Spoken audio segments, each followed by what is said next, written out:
magbasa ng salita ng hula. Mapalad ang nakikinig at tumutupad. Mapalad ang nahahapis at sila ay aaliwin. Mapalad ang nagugutom at sila ay bubusugin. Ang magtiis hanggang sa wakas, sila lamang ang maliligtas. Ang magtiis hanggang sa wakas, sila lamang ang siyang maliligtas. Lalaganap ang kasamaan at sila'y magkakanuluhan. Lilitaw ang mga bulaan dito sa sanlibutan. Makipot ang pintuan patungo sa kaligtasan.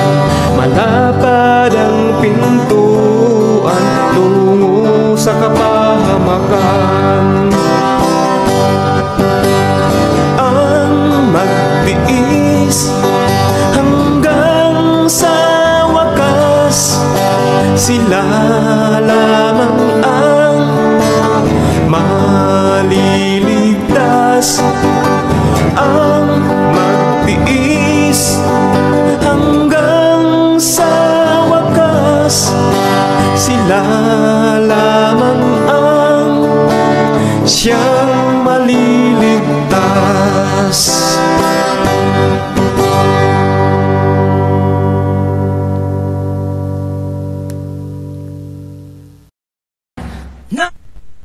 Hello and welcome sa Russia TV at meron tayong debate na magaganap ngayon April 15, 2023 Saturday at alas 2 ng hapon dito sa Pilipinas mga kapatid. At ang topic na pag-uusapan natin ngayon ay patutunayan ko na si Kristo ay tunay na Diyos. At ang ating affirmative sa hapon na ito si Ruben Nabal ng Seventh-day Adventist Church. At negative naman si Sibrak ng Iglesia ni Cristo. Ayan. At before natin simulan ang ating debate, syempre gusto ko munang basahin ang ating setup ng debate at yung ating mga rules dito. Rule number 1 natin mga kapatid, ang lahat ng sagot ay kailangan sagutin ng 20 seconds maximum.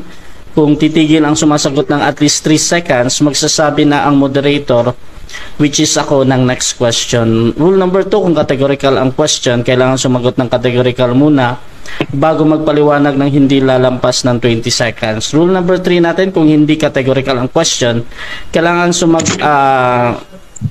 sumagot ng kung hindi sasagutin ang tanong, magkakaroon siya ng 10 segundo na pagpapaliwanag at yan na yung pinakasagot sa tanong. Ayan.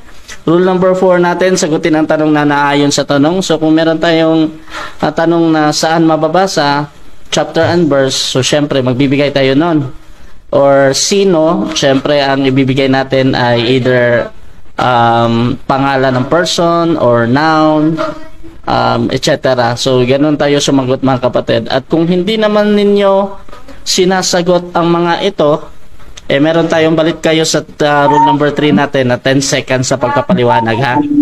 So rule number 5 natin, sa first stand doon lang pwede magtanong, pero sa rebuttal pwede na kayong magtanong kahit na ano dyan. At during naman sa first presentation, first cross, ay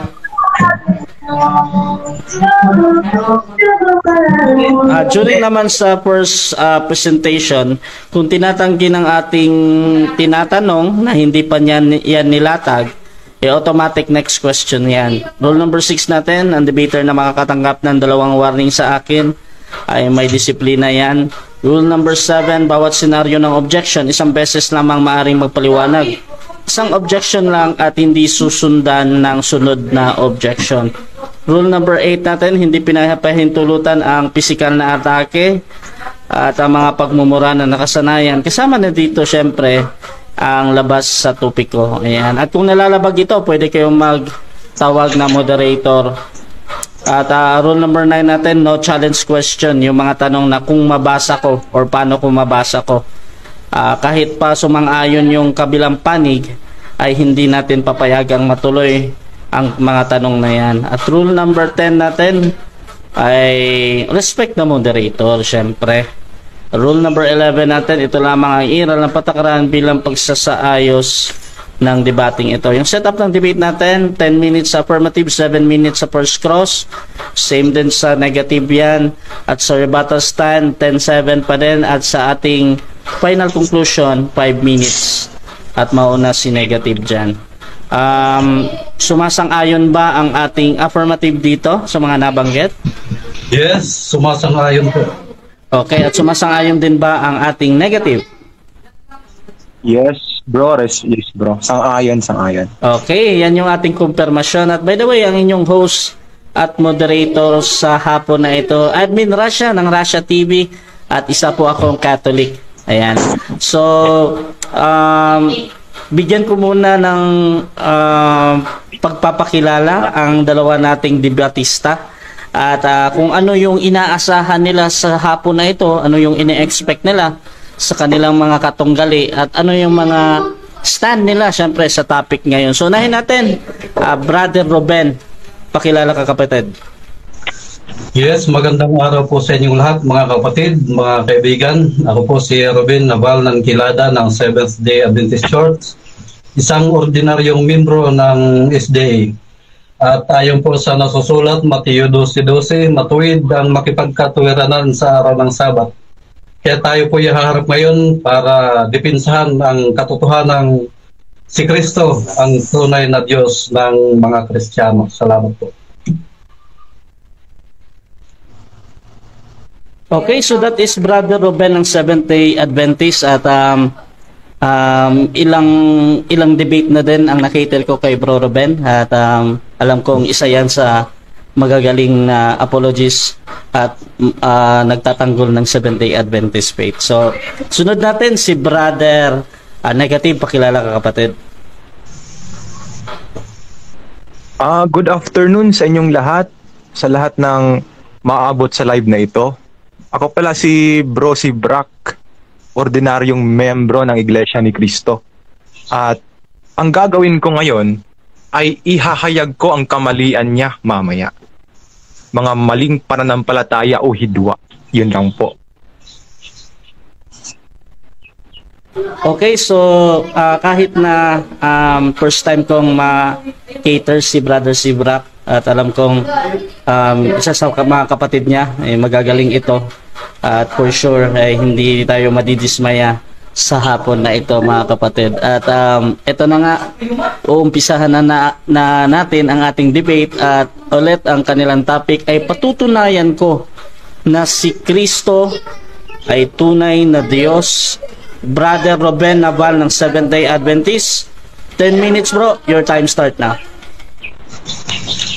Okay, magandang hapon po muli. Dahil narito po tayo para pindigan ang katotohanan si Kristo ang ating Panginoong Diyos.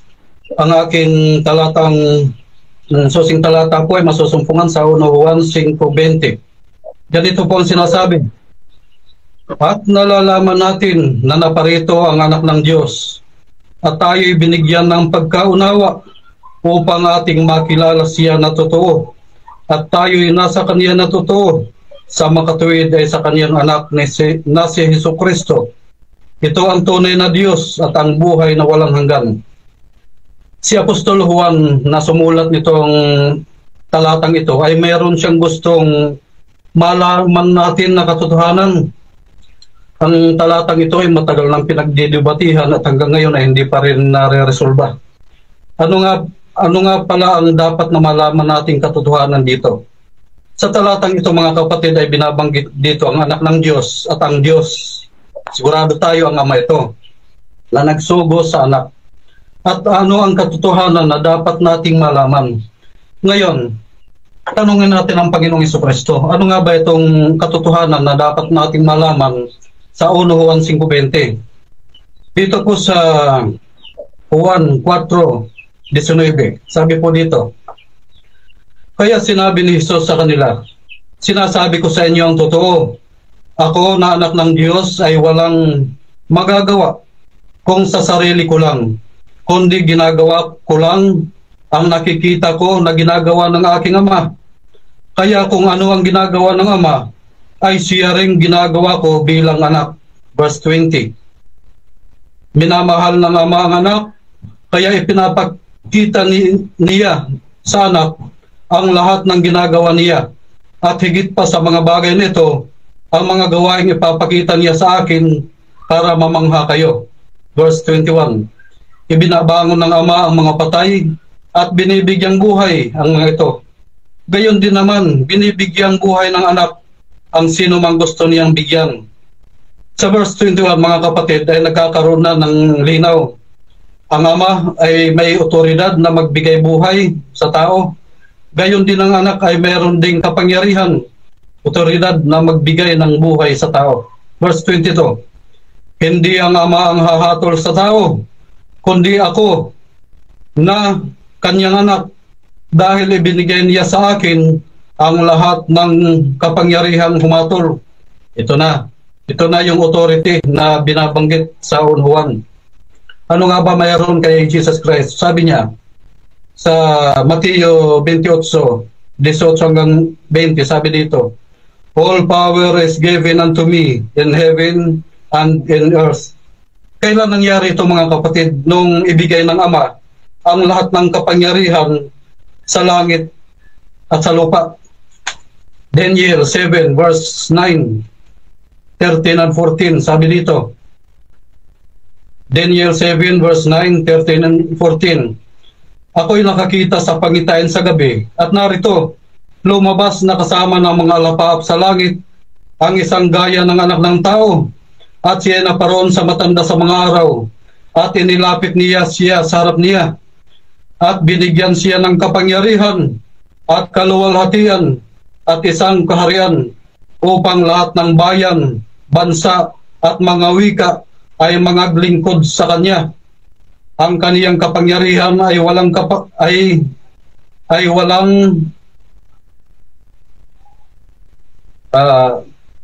sandali po. Ang kaniyang kapangyarihan na hindi lilipas at ang kaniyang kaharian ay hindi magigiba. Sa talatang 14, mga kapatid, ay binabanggit lahat ng mga bayan, bansa at mga wika ay maglilingkod sa kanya. Saan ito nasusulat? Kailan magaganap? Isaiah 66 verse 23. Lahat ng tao ay paroroon sa harap ng Panginoon upang sumamba sa kanya. Araw ng Sabat yon. Revelation 7 verse 9. Lahat ng bansa, wika, lahi, kaharian, salita ay nasa harapan ng trono ng Diyos, naglilingkod sa kanya.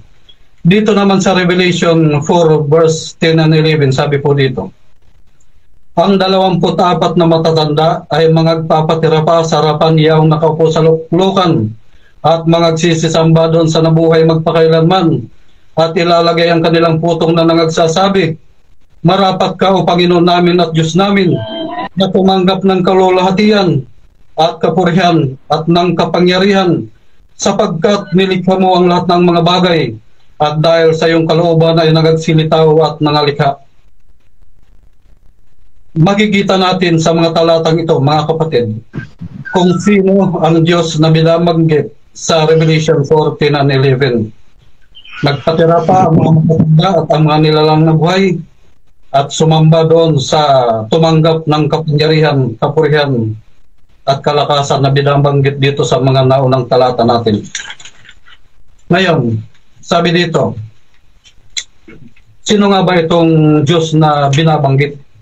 Ito nga ba ay espiritu? Ito nga ba ay mayroong anyo, may forma? Sabi dito sa Exodo 24:9-10, na magkagayon ay sumampa si Moises at si Aaron, si Nadab at si Abiyo. at 70 ng mga matatanda ng Israel. At kanilang nakita ang Diyos ng Israel, at mayroon sa ilalim ng kanyang mga paa na parang isang yaring lapag na batong sapiro, at pares din ng langit na kaliwanagan. Noong si Moises ay umakyat sa bundok, may kasama siya, sila Aaron at Nadab. Sabi dito sa Exodo 33:20 hanggang 33, sabi dito, at kaniyang sinabi, hindi mo makikita ang aking mukha sapagkat hindi maaaring makita ako ng tao at mabuhay. At mangyari na samantalang ang aking kaluwalhatian ay dumaraan, na aking ilalagay ka sa isang bitak ng bato, at tatakpan kita ng aking kamay hanggang sa ako'y makaraan, at aking alisin ang aking kamay, at iyong makikita ang aking likod, datapot ang aking mukha ay hindi makikita. Itong kahilingan ni Moises na magpakita ang Diyos na kanyang kausap, pinagbigyan. Subalit ang bandang likuran lang ang makikita, dahil nasa kapangyarihan ng Panginoon, mamamatay ang makakita sa kanyang mukha. Revelation 1:14. Ito ang paglalarawan sa anyo ng Diyos na umiiral sa lumang tipan. Pinakita sa Revelation 1:14. At sa gitna ng mga kandilero ay may isang katulad ng isang anak ng tao na may suot na damit hanggang sa paa, at may bigkis ang dibdib na isang pamigkis na ginto, at ang kaniyang ulo at ang kaniyang buhok ay mapuputing gaya ng balahibong maputi ng tupa, gaya ng niyebe, at ang kaniyang mga mata ay gaya ng ningas ng apoy.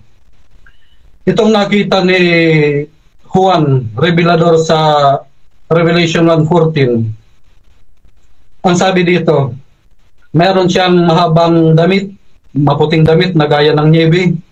Meron siyang buhok na maputi, gaya ng binabanggit sa Daniel kanina, yung nakita ni... Kaya't yung anak ng tao na binabanggit sa Daniel 7:9 hanggang 14, ito rin yung nakita ni Juan Revelador sa Revelation 1:14. May buhok na maputi at may mata na gaya ng ningas ang apoy. Si Daniel ay nakakita din sa iba pang pagkakataon ng anyo ng Diyos, sabi dito. Daniel 10:6. Nang ika-24 na araw ng unang buwan, nakatayo ako sa pampang na malawak ng ilog Tigres. Doon ay may nakita akong parang tao na nakadamit ng tilang lino na may taling purong ginto sa kanyang baywang. Ang katawan niya ay kumikinang na parang mamahaling bato. Ang kaniyang mukha ay kumikislap na parang kidlat, at ang kaniyang mga mata ay nagliliyab na parang sulo.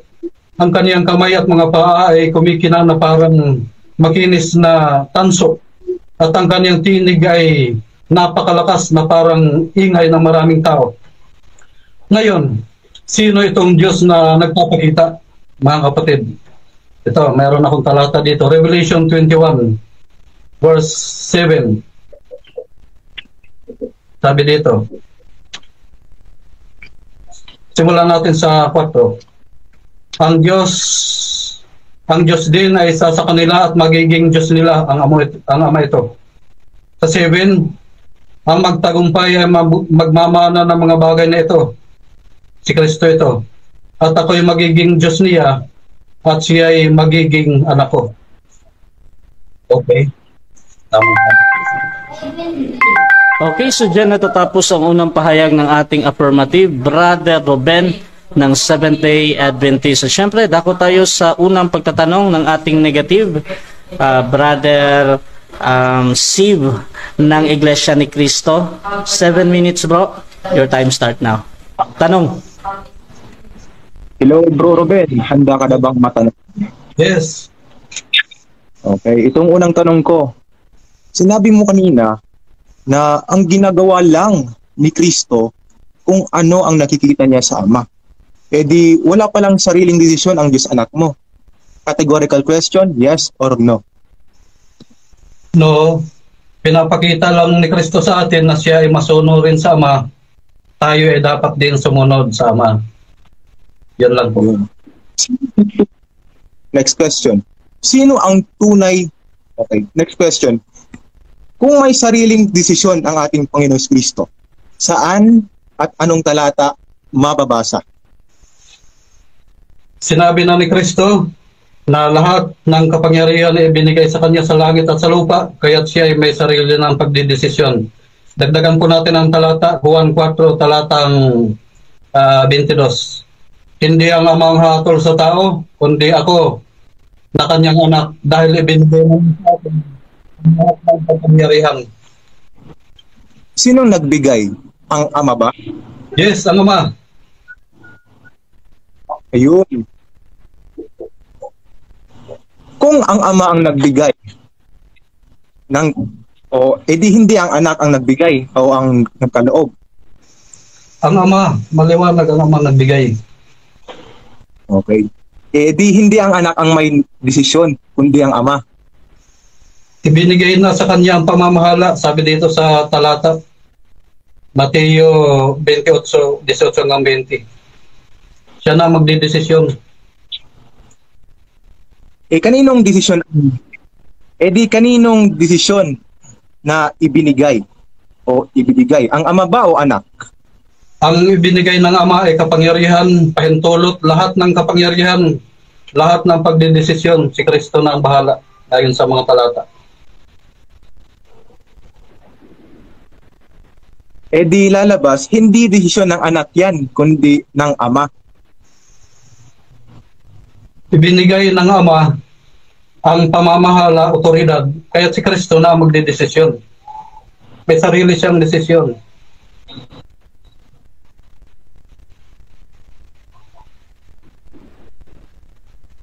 Bakit pa siya binigyan ng Diyos kung Diyos na siya?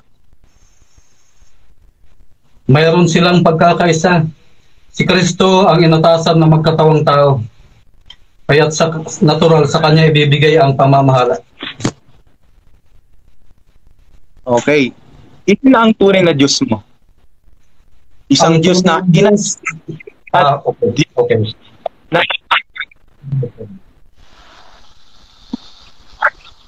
Ilan na ang Diyos mo ngayon? Ilan na ang tunay na Diyos mo ngayon? Diyos na nag-atas at Diyos na inatasan. Isa o more than one? Categorical. More than one ang nagtataglay ng titulong Diyos. Subalit ang pinatutunayan ko sa hapong ito, si Kristo ay tunay na Diyos.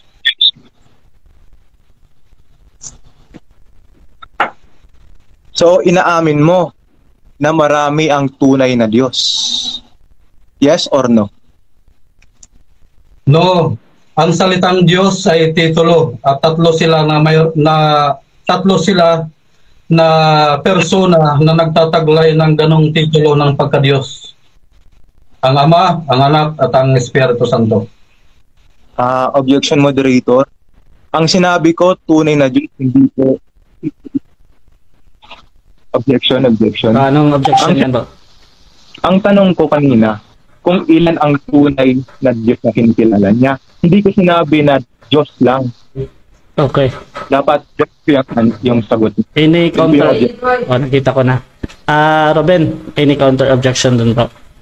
No, sasagutin natin yan ng diretso. Sige. Okay. Break lang yung tanong. Okay. Sinabi mo kasi kanina na more than one yung tunay na Diyos mo.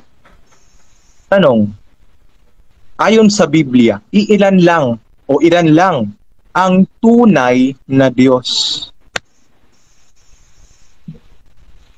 Okay, sagot. Ang tunay na Diyos na aking tinitindigan ay isa, si Kristo. Subalit, ang nagtataglay ng titulong Diyos ay tatlong persona. Ang Ama, ang Anak at Espiritu Santo. Malinaw yan.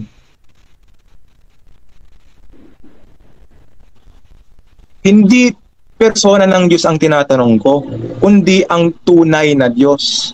Ulit ang tanong, ilan ang tunay na Diyos mo? Isa o marami? Sagot, Juan 5:20. Isang Diyos ang tinutukoy dyan na tunay, ang Panginoong Jesucristo. Subalit, ang titulong Diyos ay tinataglay ng tatlong persona. Ang Ama, ang Anak at ang Espiritu. Sunod na tanong. Next question. Sino yung iisang tunay na Diyos sa unang Juan 5:20? Ang ama ba o anak? Ang anak. Next question. Binanggit mo kanina na sa unang Juan 5:20, may anak ng Diyos at may Diyos rin na may anak. Tanong, sino ngayon yung Diyos na may anak sa unang Juan 5:20? Okay, ang Diyos na nasa Juan 5:20, ang Diyos Ama. Subalit ang Diyos Anak na tinutukoy ni Juan na tunay na Diyos ay bibigyan tayo ng kaalaman o karunungan. Next Okay. question. Sabi mo, iisa lang ang tunay na Diyos sa talata. Ano ba talaga? Si Kristo ang isang tunay na Diyos sa unang Juan 5:20 o ang Ama rin ay tunay na Diyos sa unang Juan 5:20? Sagot, ang anak ang ipinapakilala ni Juan sa 1 Juan 5:20 na tunay na Diyos na magbibigay sa atin ng kaalaman o karunungan. At sa mga talatang aking binasa kanina, sinabi ni Kristo yung karunungan, binigyan siya ng Ama ng kapangyarihan at otoridad para magdesisyon. Next. Akala ko ang sabi mo, si Kristo lang ang tinutukoy na tunay na Diyos. Ang Ama ba hindi tunay na Diyos? Yes or no? No, tunay na Diyos din ang Ama. Ayon kay Kristo, binigyan siya ng kapangyarihan ayon sa Daniel 7:9 hanggang 14. Kung tunay ang Ama. Time na bro. 7 minutes time. Time na bro. Okay, so dyan natatapos ang unang pagtatanong ng ating negative, Brother Siv ng Iglesia ni Cristo. At bago natin puntahan ang kanyang presentasyon, shoutout muna sa ating nasa live, si Patrick Gonzalez, lagi-lagi yung sumusuporta sa Russia TV. Malaking shoutout sa iyo bro. Kay Grace Barrios, sabi niya, Bro Russia, kailan kaya ako hahamunin na mga magigiting na INC, JC and Makisig? Sabi ni Prince Jumong, tanong sa mga stand na peking Diyos, kapag ba ang Diyos ang lumikha o gumawa, ito ay peke o tunay? King James Version, Exodus 7 verse 1. At shoutout din kay Roma 14:11. Shoutout sa iyo bro. At kay Emmy Alfonso, lagi-lagi yan. Dyan ako sa affirmative, no doubt pa, sabi niya. At sabi ni Jumong, pag-aralan mo din ang mga ang hermeneutics at syntax ng text para hindi ka din magka kabit-kabit, chabet-chabet sing-song. Sabi ni Rio Kyoday, maling aral na si Kristo ay tunay na Diyos. Parang yung aral ni Denmark na homogenesis theos. Hehehe, embento. Shoutout din kay Boyet Benny, bakit walang mukha si Sevi? At shoutout kay Ichigo Kirigaya, may monogenes basa Juan 1:18 para ka pa lang si Denmark kung ano-ano ang nagbabasa mo. At sabi ni Emmy Alfonso, atapang sa debate at takot pakita mo ka, baka mapahiya, peace po. At sabi ni Rayo, hoy, magbasa ka ng maayos, Jumong. At sabi ni Rhea Moncada, nako, pakita ng mukha sa INC. At sabi ni Nelly Palpatok, si Kristo ay tunay na Diyos. At si Roselyn M. Ogay, yung nagtatanong ang hindi nakakaintindi sa sariling tanong. At shoutout din, Echigo Krigaya. Ayan, tuloy-tuloy tayo mga bro. At dako tayo sa unang presentasyon ng ating negative, Brother Siv ng Iglesia ni Cristo sa pagtutol na si Jesus o si Kristo ay Diyos, tunay na Diyos. Your time start now.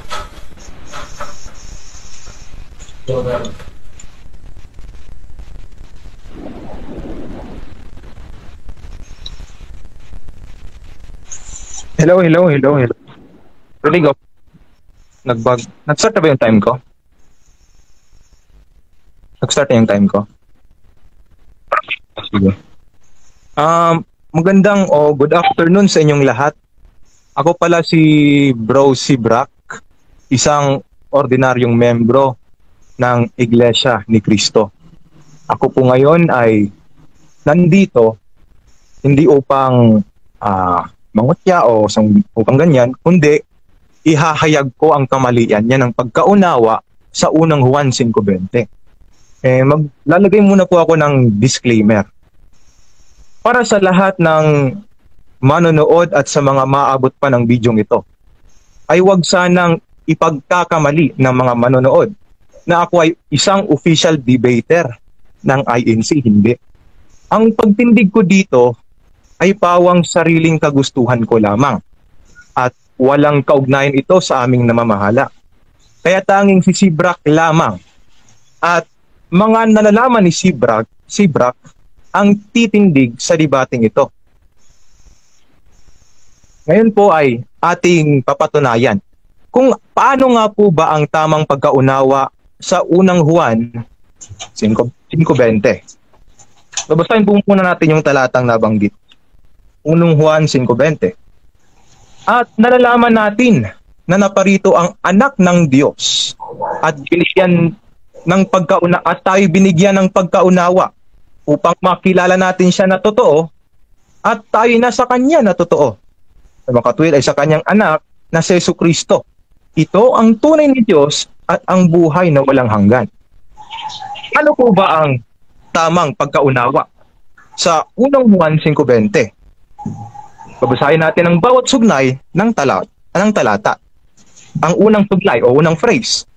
At nalalaman natin na naparito ang anak ng Diyos. Sino ba yung anak ng Diyos? Hindi ba si Kristo? Anong katunayan? At narito ang isang tinig na mula sa mga langit na nagsasabi, ito ang sinisinta kong anak na siya kong lubos na kinalulugdan. Ang nagsasalita dito ay ang Diyos mismo. Sino yung anak ng Diyos? Si Kristo. Tuloy. At tayo binigyan ng pagkaunawa. Sino ba ang naparitong anak ng Diyos upang tayo bigyan ng pagkaunawa? Ito po si Kristo na sinugo ang nagbigay kaunawaan sa pagkilala sa tunay na Diyos. Anong katunayan? Dito sa Juan 7:28. Sumigaw nga si Jesus sa templo na nagtuturo at sinasabi, ako'y inyong nakikilala at nalalaman din naman ninyo kung taga saan ako at hindi ako naparito sa aking sarili. Katapwat nagsugo sa akin ay tunay na hindi ninyo nakikilala. Tuloy, upang ating makilala siya na totoo. Ang siya na dapat makilala ay ang Ama ni Kristo. Dahil yun ang isa sa layunin ni Kristo, ang makilalang Diyos, ang Ama. At tayo'y nasa Kanya na totoo. Ang katumbas niyan, kaming mga iglesia ni Kristo, hindi SDA, ang nasa panig ni Kristo. Sa makatwid ay sa Kanyang anak na si Jesucristo. Si Kristo ang tinutukoy kanina na tayo'y nasa Kanya. Ito ang tunay na Diyos. Sino ba ang pinakilala ni Kristo na siyang naparitong anak ng Diyos na tunay na Diyos? Dito sa Juan 17:3-1 ay ganito ang ating mababasa. 1:17.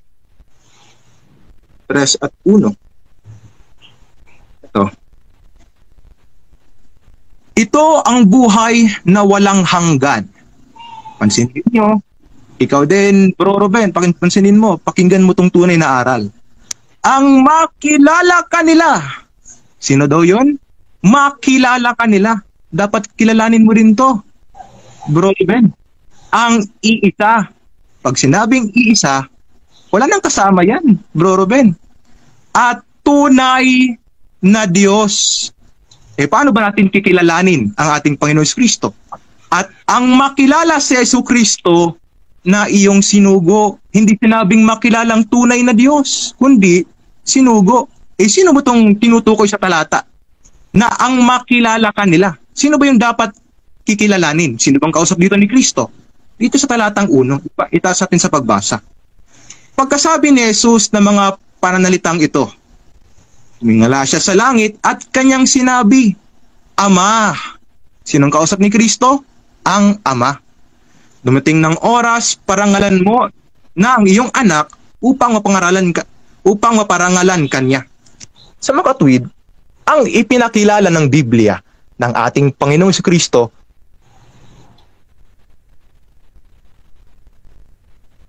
Sapagkat ang pagkakilala kay Kristo o sa ating Panginoon Jesucristo na tunay na Diyos ay ang Ama. Hindi si Kristo ay bilang sinugo ng Diyos. Ano ang matatamo natin? Kung ang ating kikilalaning tunay na Diyos ay ang Ama at si Kristo bilang sinugo ng Diyos. Dito rin sa talatang 3, ito ang buhay na walang hanggan.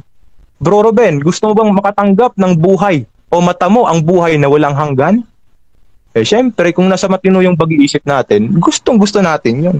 Kaya sampalatayanan mo ang aral ng Iglesia ni Kristo na kikilalaning Diyos o tunay na Diyos ang Ama lamang at si Kristo bilang sinugo ng tunay na Diyos. Ano po bang sikapitin ng mga taong tumatangging kumilala na ang Ama lamang ang iisang Diyos na tunay? Dito sa Ikalawang Tesalonica 8 hanggang 9. At kung magkagayoy, mahahayag ang tampalasan na papatayin ng Panginoong Jesucristo, ng Panginoong Hesus, na hininga ng kanyang bibig. At sa pamamagitan ng pagkahayag ng kanyang pagparito, ay lilipulin. Ay siya na ang kanyang pagparito ay gayon na sa paggawa ni Satanas na may buong kapangyarihan at mga tanda at mga kahangang-hangang kasinungalingan. Ano po bang babala ng Diyos sa tumangging kumilala na ang Ama lamang ang tunay na Diyos?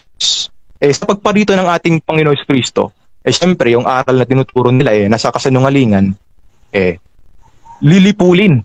Ano bang katumbas ng lilipulin? Sa araw ng paghuhukom, tutupukin ng apoy. Kaya kung gusto ninyo, Bro Ruben, na matamo ang buhay na walang hanggan, itaguyod mo ang aral. Sampalatayanan mo ang aral ng Iglesia ni Kristo na ang Ama lamang ang iisang Diyos na tunay at si Kristo bilang sinugo ng Diyos na tunay.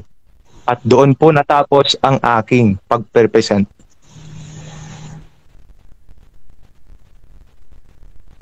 Okay, so dyan natatapos ang unang pahayag ng ating negative. Brother Steve ng Iglesia ni Cristo, at dako tayo sa 7 minutes sa unang pagtatanong ng ating affirmative. Brother Ruben ng Seventh-day Adventist, 7 minutes para sa iyo, bro. Your time start now. Tanong. Okay, Brother Steve, handa ka na bang bukinsahan ang malimong aral? Handa, bro. Tanong, kung tunay na Diyos ang Diyos Ama, hindi ba tunay din ang kanyang anak, bugtong na anak na si Jesucristo? Sagot. Ang Ama ay tunay na Diyos. Bagaman si Kristo ay anak ng Diyos, hindi ito nagpapatunay na si Kristo ay tunay na Diyos. Juan 1:12, hindi ba't ang mga Kristiyano rin ay pinagkalooban ng karapatan na maging anak ng Diyos? So lalabas, ang mga Kristiyano ay mga Diyos rin. Sunod na tanong, ilan ang bugtong na anak ng Diyos? Isa o marami? Sagot. Isa lang.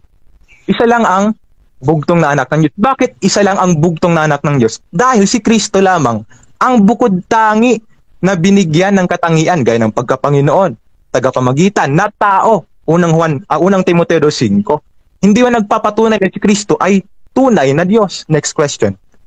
Sunod na tanong, kung isa lang ang bugtong na anak ng Diyos at ang nanganak sa kaniya ay tunay na Diyos, hindi ba tunay din yung kanyang bugtong na anak? Yes or no? No. Ang pagiging anak ng Diyos, karapatang kaloob yan. Hindi yan biological na pagkapanganak, Bro Ruben. Ang Diyos hindi tao na nanganganak, kundi ang pagiging anak ng Diyos ay karapatang pinagkaloob. Basahin mo sa Juan 1:12.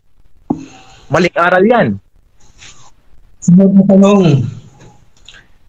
karapatan ba o biological ang pagiging bugtong na anak ni Kristo? Yes or no? Karapatan yan, Bro Ruben. Juan 1:12. Karapatang pinagkaloob ang pagiging anak ng Diyos. Kaya maling aral yung biological, ang pagiging biological na anak ng Diyos. Kasi ang Diyos hindi biological. Spiritual yan, bro. Next question. Sunod na tanong, yung ginamit mong talata na Juan 1:12, sino ang tinutukoy dyan na binigyan ng karapatang maging anak ng Diyos? Mga tao o yung bugtong na anak? Ang Juan 1:12, nagpapatunay yan ang pagiging anak ng Diyos ay hindi biological, kundi karapatan nga na pinagkaloob. Next question. Saan diyan sa talata mo na ang pagiging bugtong na anak ni Kristo ay karapatan lang at hindi biological bigatin son? Saan diyan sa talata? Sa Juan 1:12, nilinaw doon na ang pagiging anak ng Diyos ay karapatang pinagkaloob. Sinabi mo pa nga, mga tao. Si Kristo tao, Juan 8:40. Kaya kasama siya sa pinagkalooban ng karapatan na pagiging anak ng Diyos. Kaya maling aral yan, yung tinitindigan mo, kaibigan. Next question.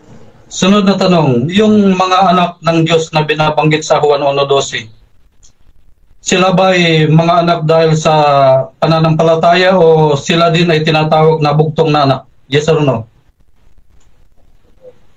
Ang sagot, ang pagiging anak ng Diyos nga ay karapatang pinagkaloob. Kaya malamang sa malamang, sa pananampalataya yan. Next question. Ang tinatanong ko, categorical yes or no, yun bang mga anak ng Diyos na binabanggit sa Juan 1:12 na binigyan ng karapatan na maging mga anak ng Diyos, kasama ba si Kristo dyan bilang bugtong na anak o hindi? Yes or no? Ang sagot, kasama nga si Kristo doon sa karapatang pinagkalooban ng pagiging anak ng Diyos. Alangan naman si Kristo hindi anak ng Diyos. Salbahe ka nun. Maling aral yan, kaibigan. Sunod na tanong, ilan ba ang bugtong ng anak ng Diyos? Isa o marami? Categorical. Nasagot ko na yan kanina, kaibigan. Kaya nga sige, isa. Kaya nga bugtong na anak ng Diyos. Kasi siya lang ang bukod tangin na pinagkalooban ng katangian, gaya ng pagiging tagapamagitan na tao, unang Timoteo 2:5 at marami pang iba. Subalit, hindi ito nagpapatunay na siya ay tunay na Diyos. Wala kang maitindig. Next question. Saan mababasa na si Kristo ay hindi tunay na Diyos? Pakibigyan ng talata. Okay. Sa Lucas o sa Juan 4:24 at talatang Lucas 24:39, ilinaw doon ni Kristo na hindi siya Diyos. Bakit? Ang Diyos Espiritu. Si Kristo Espiritu ba? Hindi. Nilarawan niya ang sarili niya na hindi Espiritu dahil hindi nga siya Diyos. Next question. May nababasa ba diyang litra na si Kristo ay hindi tunay na Diyos? Meron o wala? Meron sa diwa. Next question. Alin ang tama? Yung sinabi ni Kristo na siya ay Diyos o yung sinabi mo na si Kristo ay hindi Diyos? Revelation 1:7, 21:7, si Kristo ay Diyos, letra por letra. Walang sinabi sa talata na siya ay Diyos. Walang sinabi si Kristo na siya ay Diyos. Anong sinabi niya? Siya ay tao nga Inamin niya pa na hindi siya Diyos sa Lucas 24:39, Juan 4:24. Baliktad unawa mo, kaibigan. Next question. Revelation. Stop po na. Bro, Siv, paki-minimize yung bro, yung huling hirit doon sa bro ba? Doon sa last statement ng mga tanong mo. Relaxan lang natin ng konti ha. Ayan. Ay, okay po. Paki-minimize lang. So, bro, 30 seconds na lang ito. Bro Ruben, pasok mo yung tanong mo, bro. Sige. Tanong. Revelation 21:7, sabi ni Kristo, ako'y magiging Diyos niya at siya ay magiging anak ko. Total ka ba dito o hindi? Anong talata ulit? Pakibasa nga. Revelation 21:7, ang magtagumpay ay magmamana ng mga bagay na ito. Ako'y magiging Diyos niya at siya ay magiging anak ko. Total ka ba dito o hindi? Litra por litra yan. Time. 7 minutes time. Ayan, so dyan natatapos ang first part ng ating debate. Running time yan bro, ha? Pero tuto lang. Time na bro. Time na. Question. Time na. Yeah. So, dako tayo sa debatal mga bro, pero bago yan, shoutout muna Hello. sa ating napuputol ka bro Siv. Bro Siv, napuputol ka. Ayan, baka gusto mong lumipat ng lokasyon bro, baka humina yung signal mo dyan sa sa kinatatayuan. Ayan, so shoutout muna sa ating sa ating nasa live sabi ni Roma 14, ayan, nabasa ko na to kanina. Okay, dito tayo sa mga hindi ko pa nabasa. Sabi ni Roma 14, ang karapatan ay tinutukoy lamang ay tayo. Sabi ni Rhea Moncada Borsello, laging may side comment sa INC. Sabi ni Dennis Mandalbagay, paulit-ulit. At sabi ni Boyet B. Benny, wala tayong mapalang aral sa INC. Mukha palang taob na eh. Sabi ni Ruben Arnel Cueco, tama ba? Ketcho. Brother Sib, handa ka na bang depensahan ang malimong aral? Sib, handa pro. Shoutout din kay Roselyn M. Ugay. Nice question, holy. At Rhea Moncada, sabi niya, kaya putol-putol din kaalaman nila. Sabi nila to sa Garnado Kenneth Peter, Mr. INC, huwag mong putulin ang talata, mahilig kayo sa putol ng talata, diretso mo sa Juan 17 verse 5. Hindi pwedeng iliwalhatiin ng Diyos ang tao. Kung tao si Kristo, bakit naluwalhati ng Diyos Ama si Kristo?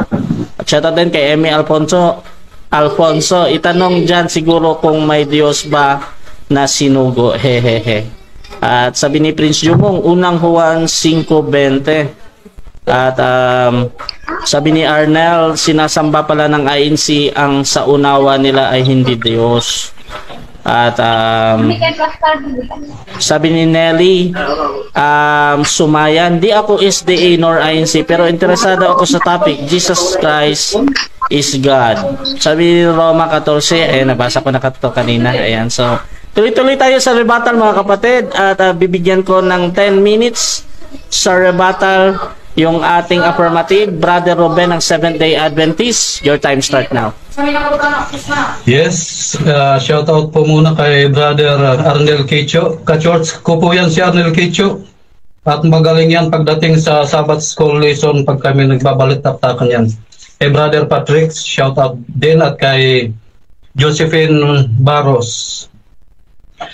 Alam niyo mga kapatid, itong Christology, pinapanood ko ito sa YouTube, lahat ng debate. Matibay ang tayo nila mga kapatid, at marami na nakalaban nila ay hirap na iraos ang topic na ito. Kaya gumawa tayo ng kakaibang taktika na hindi nila napaghandaan. Yung mga dating talata na ginagamit na sa debate, yun ang pinaghanda nila, alam ko. Pero sa presentation natin ngayon, nagulat ang ating negative. Wala sa kanyang pinag-aralan ang inilahad ko. Kaya nagkabuhol-buhol na siya at nagkawindang-windang. Kita nyo naman mga kapatid, dinaan na lang sa side comment. Hindi po tayo ganyan, tayo po ay Maginoo. Alam nyo mga kapatid, ang pagiging Diyos ni Kristo ay hindi naman mahirap tanggapin. Bakit itong mga INC ayaw na ayaw nilang maging Diyos si Kristo? Ano mayroon? Bakit yung pagiging anghel ay siyang natanggap nila? Yung tao, hanapan nila ng talata. Anghel ito, sinugo. Si Kristo na bugtong na anak ng Diyos, tao lang yan. Sinugo din. Sino ang mas mataas ang ranggo mga kapatid? Yung sinugong anghel o sinugong tao? Di ba pagtuyayan sa anak ng Diyos? Tinatanong natin kanina, sino ba ang tunay na bugtong na anak ng Diyos? Isa lang o marami? Isa. Si Kristo. Kung tunay ang bugtong na anak ng Diyos, tunay na Diyos ang Ama, yung bang anak niya ay piki? Malinaw yan mga kapatid. Kung si Brother Siv na tao, pag nanganak siya, natural tao din. Ang Diyos Ama na tunay na Diyos, pag nanganak, tunay na Diyos din. Ngayon, ang pinagtatalunan namin kanina, hindi daw biological son yung si Kristo. Aba, hindi po pwedeng maging spiritual yon mga kapatid. Hindi pwedeng maging talinghaga yon. Tunay na anak, sabi nga ng Diyos Ama, ito ang bugtong na anak ko, na siyang kaligayahan ko palagi, sinisinta kong anak. Yun lang ang pinagsabihan niya, yung bugtong na anak. Tayo bilang mga anak ng Diyos, ay mahal tayo ng Diyos, pero iba yung bugtong na anak, tunay na Diyos yun. Itong Revelation 21, verse 7, nagulat siya dito mga kapatid, hindi niya alam ito. Hindi niya alam ito, sabi dito, umpisa natin, Revelation 21, verse 3. At narinig ko ang isang malakas na tinig na mula sa luklukan na nagsasabi, narito, ang tabernakulo ng Diyos ay nasa mga tao, ang Diyos Ama ito, at siya ay nananahan sa kanila, at sila ay magiging mga bayan niya, at ang Diyos din ay tatahan at magiging Diyos nila. Ito na yung New Jerusalem mga kapatid. Pag ibinabanan dito natitira ang Diyos Ama. 4. At papahirin niya ang bawat luha ng kanilang mga mata, at hindi magkakaroon ng kamatayan, hindi na magkakaroon pa ng dalamhati, o ng pananambitan man, o ng hirap pa man.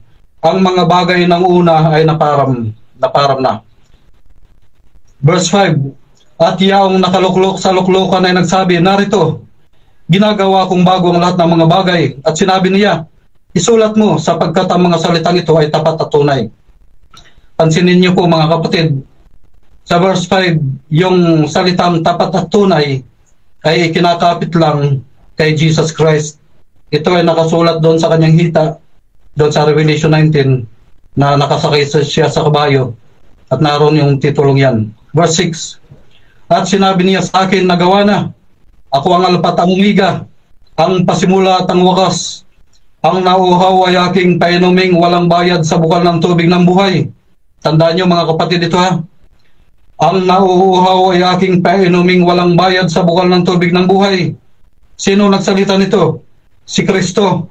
Sinabi niya ito doon sa babaeng Samaritana. 7. Ang magtagumpay ay magmamana ng mga bagay na ito, at ako ay magiging Diyos niya, at siya ay magiging anak ko. Alam mo, Brother Seb at Brother Midan, kung inyong tatanggapin si Kristo bilang Diyos, kayo ay bibilanging mga victorious o nagtagumpay sa maling aral ng Iglesia ni Kristo. Pag tinanggap nyo si Kristo na tunay na Diyos at tinanggap nyo ang tamang aral, ang pangako ni Kristo, ako'y magiging Diyos niya. Maliwanag to, brothers, ba? Pag tinanggap mo si Kristo, magiging Diyos siya sa iyo. Pero pag hindi mo siya tinanggap, ay ikaw na yung binabanggit sa Mateo 7:21-23. Kayo yung mga tampalasan, hindi kayo makakapasok sa langit. Sunod, sino itong nag-aalok ng bukal ng tubig ng buhay? Revelation 22 verse, sabi dito, verse 17, 22 verse 17, at ang Espiritu at ang kasintaang babae nagsabi, halika, at ang nakikinig ay magsabi, halika, at ang nauuhaw ay pumarito, ang may ibig ay kumuhang walang bayad sa tubig ng buhay.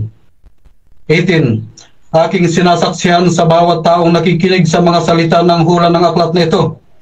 Kung ang sino man ay magdaragdag ng mga ito, ay daragdagan siya ng Diyos ng mga salot na nakasulat sa aklat ng ito. 19. At kung sino man ay mag-alis sa mga salita ng aklat ng hulang ito, ay aalisin ng Diyos ang kanilang bahagi sa punong kahoy ng buhay at sa bayang banal na nakasulat sa aklat na ito. 20. Ang sumasaksi sa mga bagay na ito ay nagsasabi, oo, ako'y madaling pumaparito. Siya nawa, pumarito ka, Panginoong Jesus. Si Kristo po ang nagsasalita ng mga bagay na ito at nag-aalok ng buhay na walang hanggan. Anong sabi ni Kristo? Revelation 22 verse 14. Mapapalad ang nanghuhugas ng kanilang mga damit upang sila ay magkaroon ng karapatan sa punong kahoy ng buhay at makapasok sa bayan sa pamamagitan ng mga pintuan. Ang otoridad ni Kristo na magpapasok sa iyo sa langit ay katunayan lamang na siya ay tunay na Diyos. Ayon sa mga talata sa Juan 4:19 hanggang 22, hindi ang Ama ang hahatol sa tao kundi ako na kanyang anak. Dahil ibinigay niya sa akin ang lahat ng kapangyarihang humatol. Ang hatol niya, mga kapatid, kung ikaw ay susunod sa kautusan ng Diyos, magkakaroon ka ng karapatan na pumasok sa Holy City. Magkakaroon ka ng karapatan na pumitas ng bunga ng punong kahoy ng buhay. At ikaw ay magkaroon ng buhay na walang hanggan. Juan 4 talatang 21. Ibinabangon ng Ama ang mga patay at binibigyan ng buhay ang mga ito. Gayon din ang anak, nagbibigay din siya ng buhay na walang hanggan.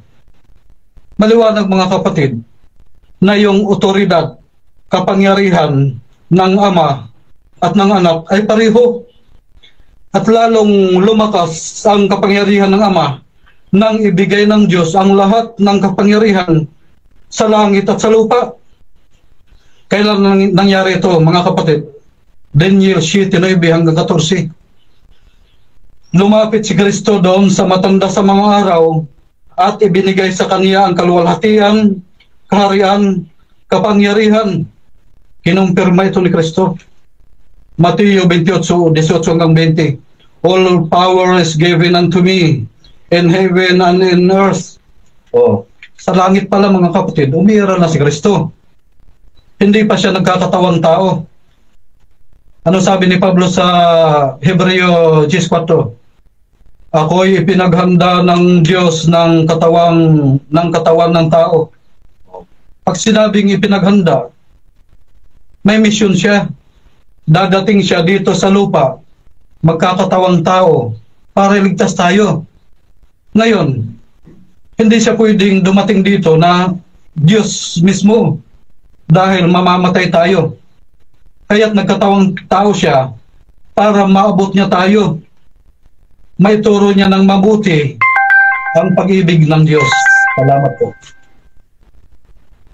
Okay, so dako tayo sa 7 minutes na second cross ng ating negative. Brother, kalimutan ko yung name niya. Negative ng Iglesia ni Cristo. 7 minutes, bro. Your time. Sibrak, bro. Sibrak. Pasensya na, iba talaga pag hindi ko din pamilyar. Sibrak, ayan, pasensya. 7 minutes, bro. Hello, Bro Ruben, handa ka na bang ihayag ang maling aral? Yes, handang-handa. Ayun, salamat sa pag-amin. Unang tanong, tunay na Diyos ba ang ipinanganak ng taong si Maria? Yes or no? No, ang taong pinanganak ni Maria ay totoong tao dahil siya ay nagkatawang tao at ipinaghanda ng katawang tao. Okay. Next question. Anong pangalan ng hindi tao o hindi tunay na Diyos na ipinanganak ni Maria? Alam natin lahat yan, Jesus Christ. Ayun. So inaamin mo na ang ipinanganak ni Maria ay hindi Diyos. Ang ipinanganak ni Maria ay totoong tao dahil kung Diyos ang ipinanganak ni Maria, mamamatay siya. Tao ang pinanganak ni Maria. So inaamin mo nga nasa sinapupunan ni Maria, hindi tunay na Diyos yung nasa sinapupunan o matres ni Maria. Yes, totoong tao yung pinaglihi ni Maria dahil tunay na Diyos. Objection moderator. Yung tanong ko, totoo bang hindi tunay na Diyos ang nasa sinapupunan ni Maria? Hindi ko tinatanong kung totoong tao ba. Okay, Bro Ruben. Ready ka nang sumagot dun, bro? Yes, ready na. Counter object ka? Okay. So, totoo ba ng, ano nga yan? Totoong Diyos ba yung nasa sinapupunan? Oo. Ako na po magsasabi po. Sorry. Sige. Diyan, ako. Sorry. Totoong, tunay na Diyos ba yung nasa matres ni Maria? Termino eh. Sagot, bro? Sige, sasagutin ko na yes. So, medyo maano yung background natin. Okay na? Sagot ako? Ulitin ko yung tanong. Okay. Tunay ba yung nasa sinapupunan ni Maria? Yes or no? No. Hindi tunay na Diyos ang nasa sinapupunan ni Maria dahil siya ay nagkatawang tao.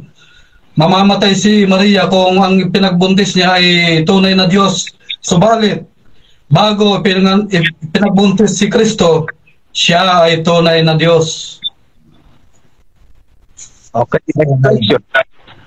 Anong pangalan ng tunay na Diyos na nasa sinapupunan ni Maria? Sinagot ko na yan kanina, Jesus Christ. Ayun, salamat. Okay. Sinabi mo rin kanina na ang pagkapanganak kay Kristo biological. Ang Diyos ba espiritu o biological? Sagot. Ang Diyos ay espiritu. Yun. Yung kanyang anak na si Kristo, tunay na Diyos nung siya ay hindi pa nagkakatawang tao. Okay. Kung espiritu ang Diyos, si Kristo ba espiritu o biological? Espiritu. Dahil ang pagkaunawa nyo sa espiritu ay walang purma, subalit sa Biblia, ang espiritu may purma, may ulo, may kamay, may paa. Ganon ang tamang unawa. Ayun. May katawan sila. May purma. Okay, next question. Sabi mo kanina, binigyan ng kapangyarihan si Kristo. So, wala siyang kapangyarihan nung di pa siya binibigyan. Yes or no? No. Ang kanyang ama ay makapangyarihan. Natural, ang anak, makapangyarihan din. Ngayon, ang binigay na otoridad, ayon sa mga talatang binasa natin sa Daniel 7, hanggang 14, kapangyarihan, kalulatian, pamamahala o paghahari. Ito'y tumutukoy sa otoridad na gagawin ni Kristo pag siya ay nagkatawang tao na. Okay. Ulitin ko yung tanong So nung wala pa siyang kapangyarihan, nung hindi pa siya binigyan ng kapangyarihan, si Kristo wala pa siyang kapangyarihan nun? No. May kapangyarihan si Kristo. Gaya ng mga anghel, makapangyarihan na sila. No, Okay, si next. Kristo ay pinanganak ng Diyos at binigyan ng kapangyarihan ng Diyos. Nadagdagan yung kanyang kapangyarihan. All power is given unto me, sabi ni Kristo.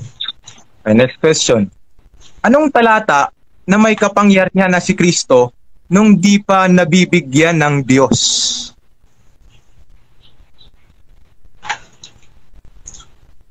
Genesis 1:26, may kapangyarihan siyang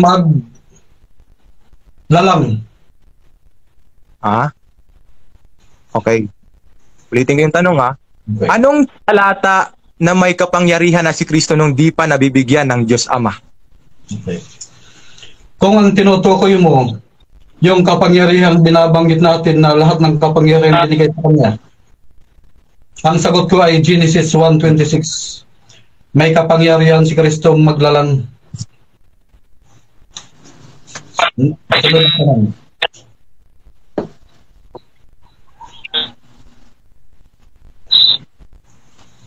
Sa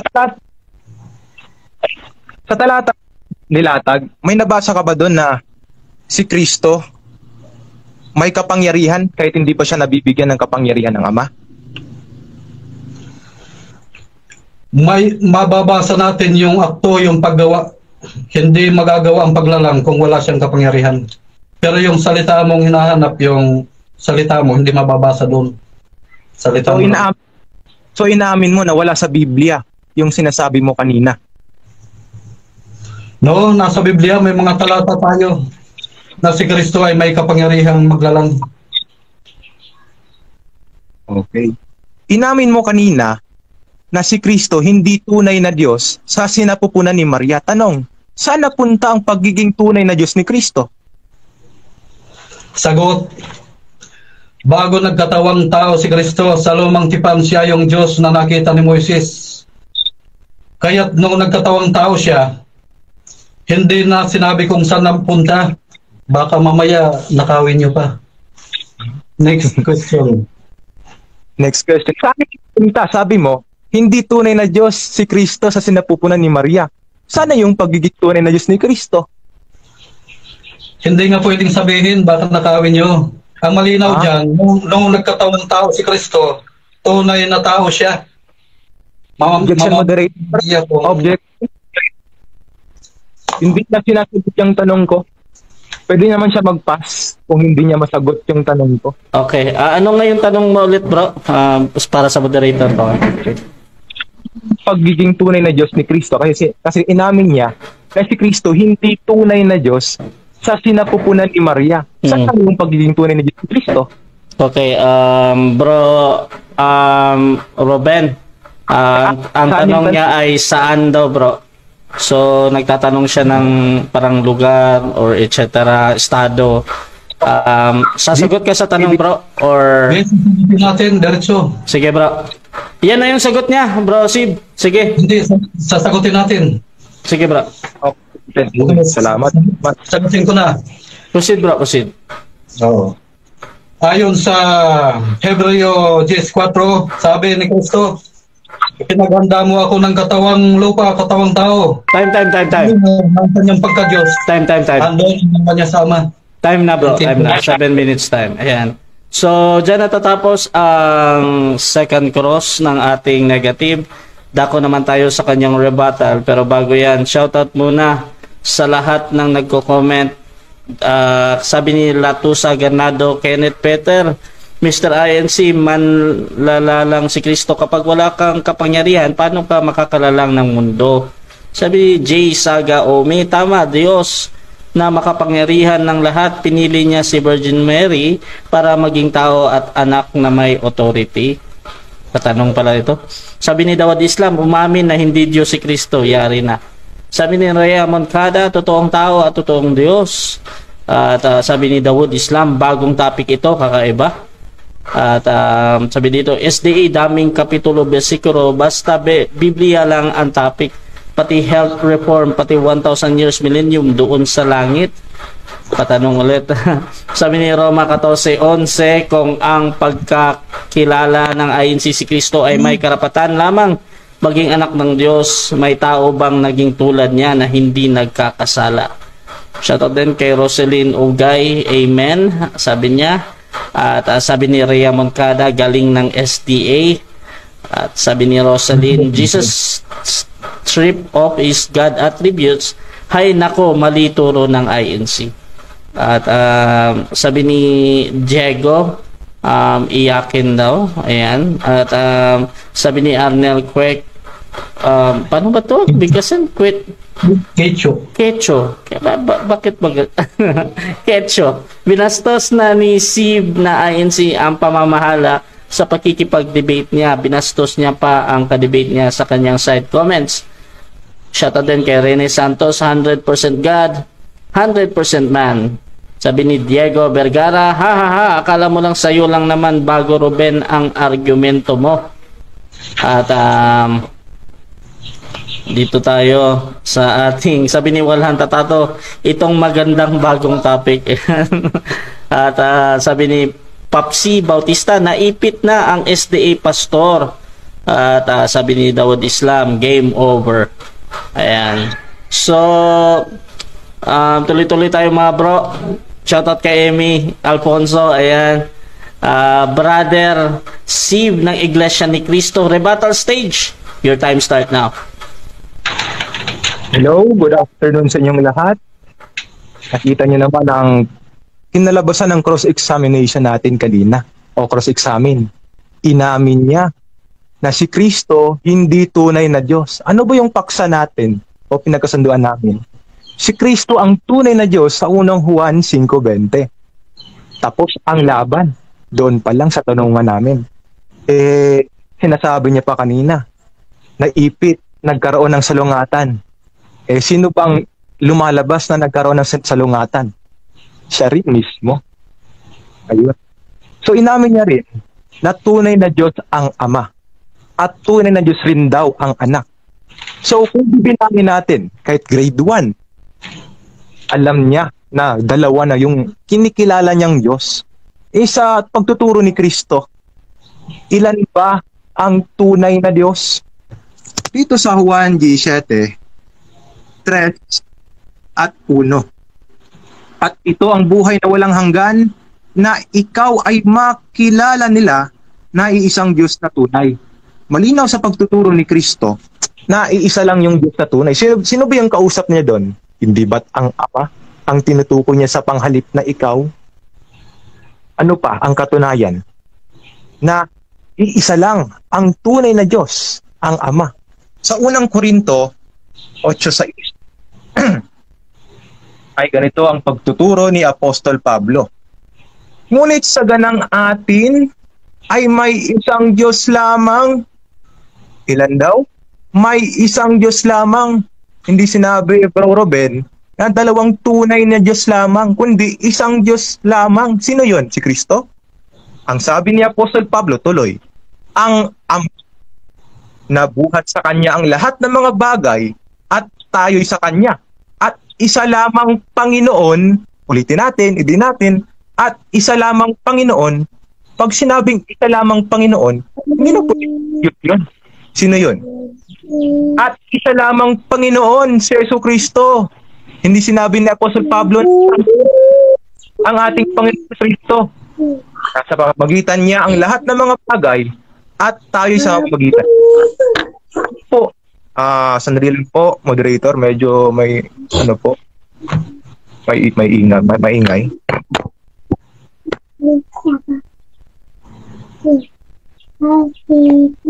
Meron talaga eh.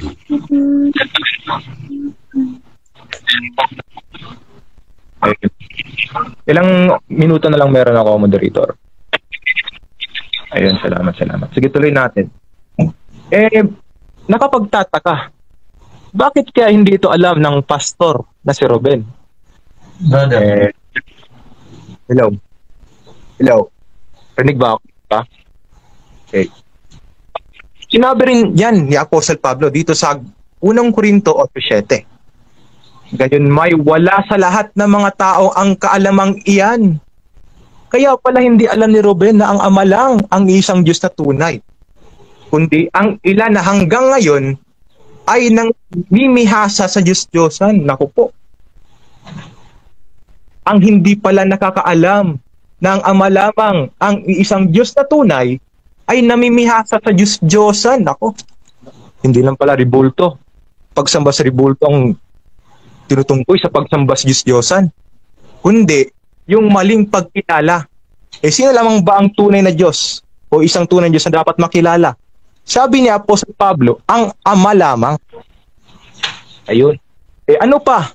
O sino pa ang kinakaaway ni Ruben, ni Bro Ruben? Nasa pagtuturo na tunay na Diyos ang Ama, tunay na Diyos si Kristo, dalawang tunay na Diyos ang kinikilala niya. Dito sa Isaias 45:21. Basa natin. Pahayag kita ng ating Panginoong Diyos. Isaias 45:21. Kayo'y mangagpahayag at mangagpasapit. Oo, magsanggunian silang magkakasama. Sinong nagpakilala nito mula ng unang panahon? Sino nagpahayag niya ng una? Hindi baga ang Panginoon? At walang Diyos liban sa akin. Ulitin natin. At walang Diyos liban sa akin, isang ganap na Diyos at tagapagligtas. Walang iba liban sa akin. Malinaw sa talatang ating binabasa, ang Diyos mismo nagpapahayag na siya lamang daw ang makilalang Diyos. Ang Diyos ng ating kaibigan na si Ruben, tunay na Diyos pa ang Ama, tunay na Diyos pa si Kristo. Sino yung Diyos na tinutukoy niya, ang kinikilala niya? Pekeng Diyos yan. Sapagkat ang sinasabi sa Biblia, ang Diyos ay hindi kumikilala pa ng iba pang Diyos. Ayun. Maliwanag. Inamin rin ng ating kaibigan kanina na si Kristo hindi daw tunay na Diyos. Siya rin mismo ang gumiba sa sarili niyang aral. Si Kristo ay hindi tunay na Diyos. Yun. Ihisingit ko na rin to. Kanina, sinasabi niya kanina na hindi daw siya marunong mag-side comment. Pero nung naipit na, nag-side comment na. Sabi niya, baka niya nakawin namin. Harap-harapan niya uli na sinasalungat ang sarili niya. Pati aral niya, sinasalungat na rin niya Ano bang sinasabi sa Biblia sa nagsinasalungat ang sarili? Dito sa Santiago 1:7-8 ay ganito ang ating mababasa. Pakinggan mo, Bro Ruben, para malaman mo kung anong tamang aral. Huwag kang magdalawang akala. Ito. Siya'y taong may dalawang akala. Ayun, parang si Ruben nga. Pabago-bago ang pag-iisip sa lahat niyang gawain.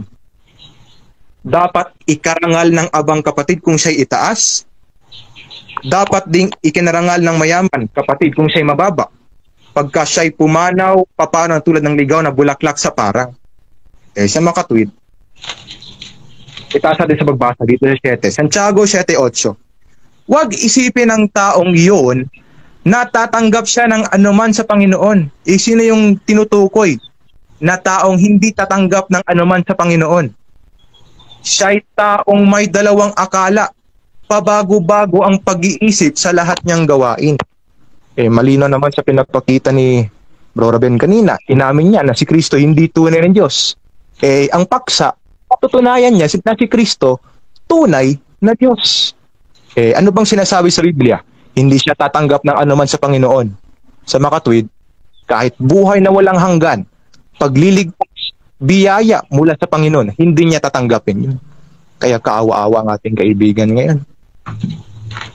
Sinabi niya rin kanina, hindi raw siya nag-side comment nung naipit, sabi niya, baka niya nakawin pa ninyo. Anong tawag mo doon? Sinasalungat mo ulit yung sarili mo, kaibigan. Kaya wag tayong maging paimbabaw. Sabi pa nga ni Kristo, wag kayong maging paimbabaw sa inyong mga sarili. Kaya itong kausap natin ngayon, paimbabaw. Oo. Ano pang sinasabi sa Biblia? Sa mga taong kumilala ng Ama lamang ang iisang Diyos na tunay at si Kristo bilang sinugo. Binasa ko na yun kanina. Juan 17:3-1, tatamo ng buhay na walang hanggan. Kaya kawawa ang pastor. Kaawa-awa talaga yung kalagayan. Kaya ako naawa talaga. Na hindi siya magtatamo Kaya kung ako ikaw, pastor, dito ka na sa iglesia. Umanib ka na sa iglesia, magpadoktrina ka na. Kasi andito ang tamang aral. Tunay na pananampalataya. Ang kilalaning Diyos ang Ama na tunay. At si Kristo bilang sinugo ng tunay na Diyos, hindi sinabi, si Kristo tunay na Diyos. Anong tatamoy? Buhay na walang hanggan. Kaya Bro Ruben, ulitin ko, dito ka na sa iglesia para magtamo ka rin ng buhay na walang hanggan, kaibigan. At doon nagtapos ang aking presentation.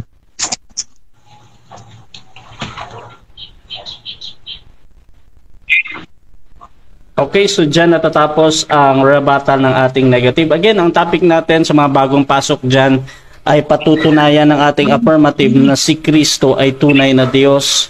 Ang affirmative natin, yung magtatanong ngayon, si Brother Ruben ng Seventh-day Adventist.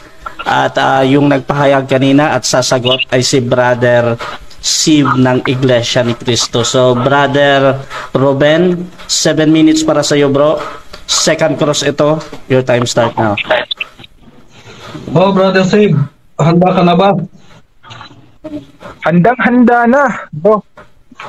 Next Very question. good. Unang tanong,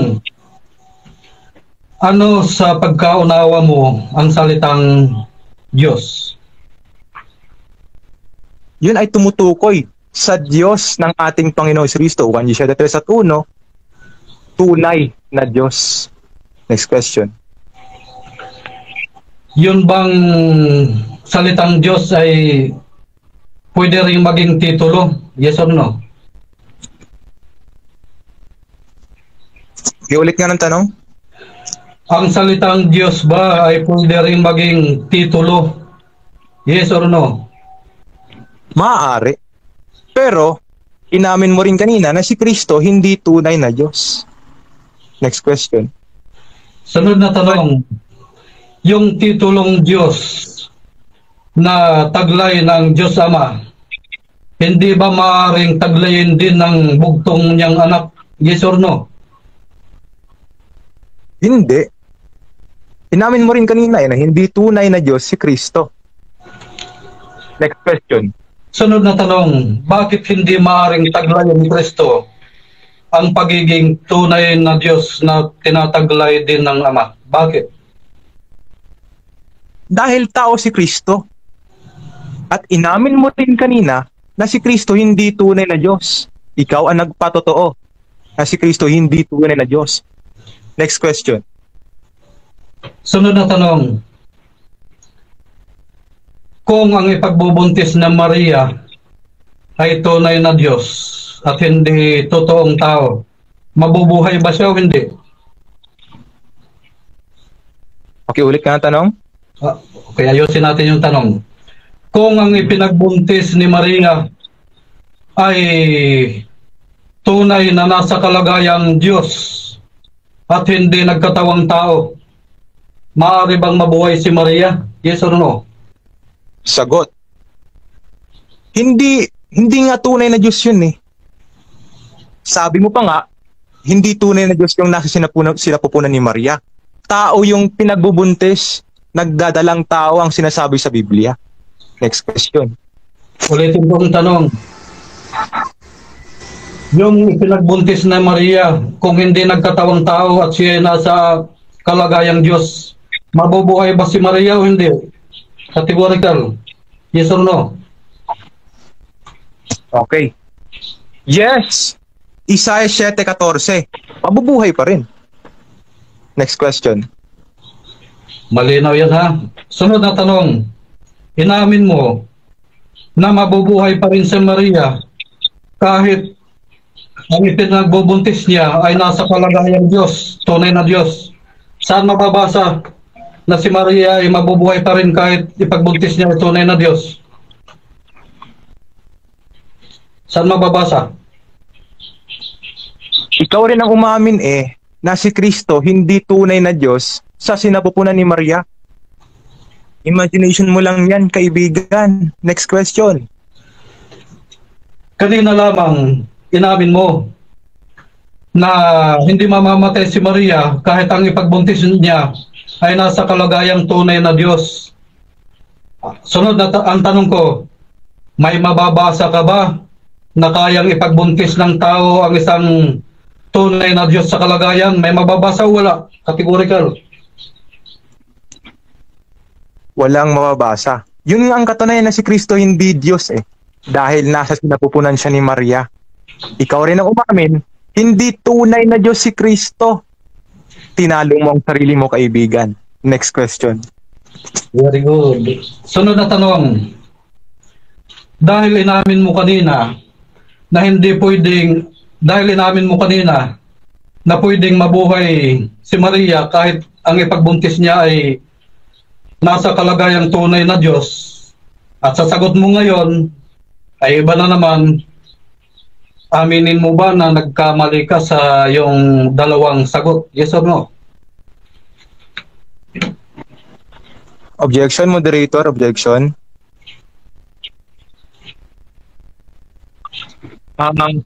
Wala siyang sinabi kanina na tunay na Diyos yung nasa sinapupunan ni Maria. Ang sinabi niya, nagkatawang tao, yun yung ginamit na Kaya mali yung tinatanong niya sa akin. Okay. Any counter objection dun, bro, bago ako Wait na, okay na, bro. Okay na, nakita.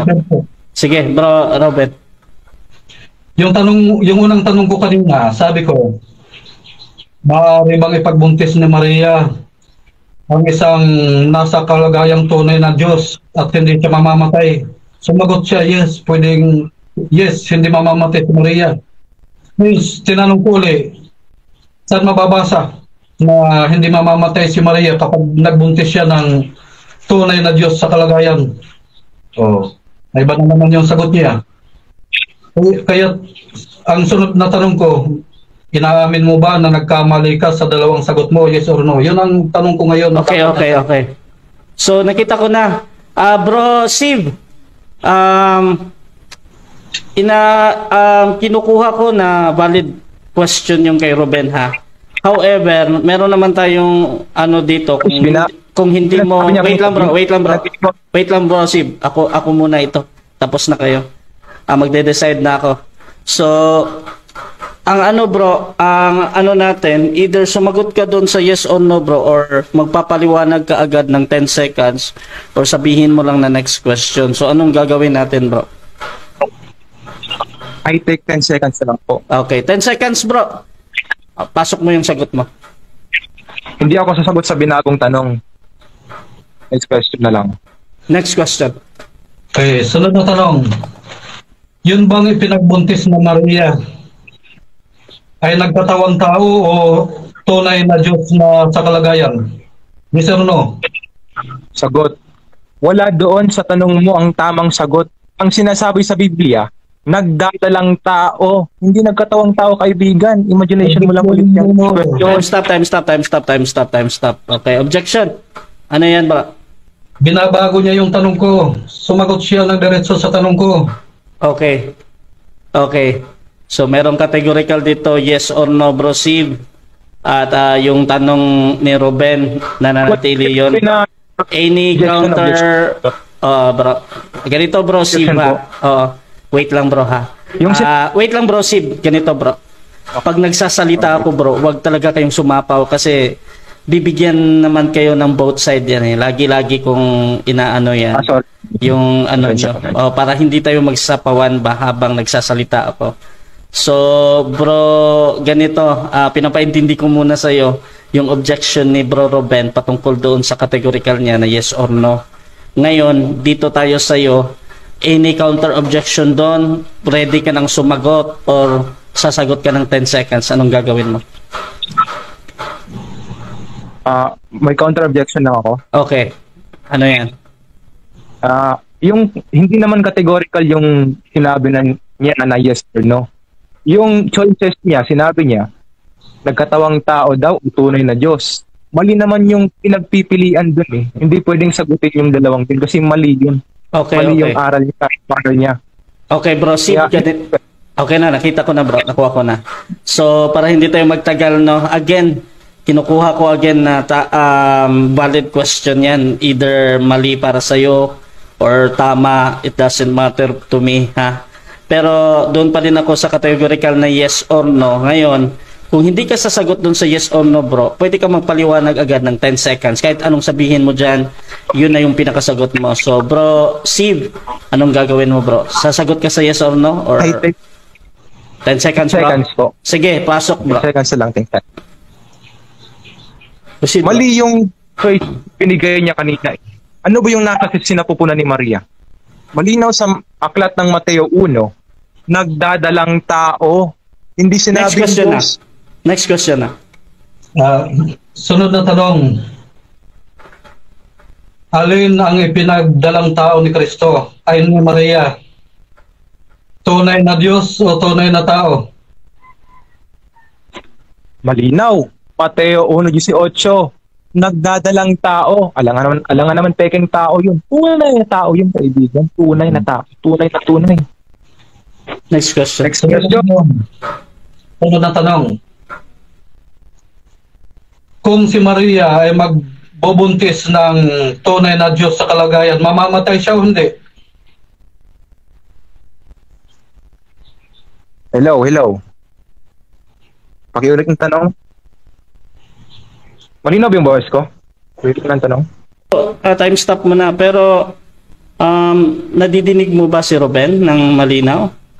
Or need mo medyo na? Nagsabi siya Mag-ano ka bro, naka-time stop man naman bro Ruben, no? Mag-change ka muna ng lugar bro. Baka kung for example, Bro Rasya, hindi mo ba naririnig ng malinaw? malinaw naman both sides sa inyo, pero kay Steve I think okay, malinaw na. Bro Ruben, pakiulit yung tanong mo bro. Naka-time stop naman yan. Nakalimutan ko tuloy ay... Okay, sunod na tanong. Okay, next question na lang. Sunod na tanong.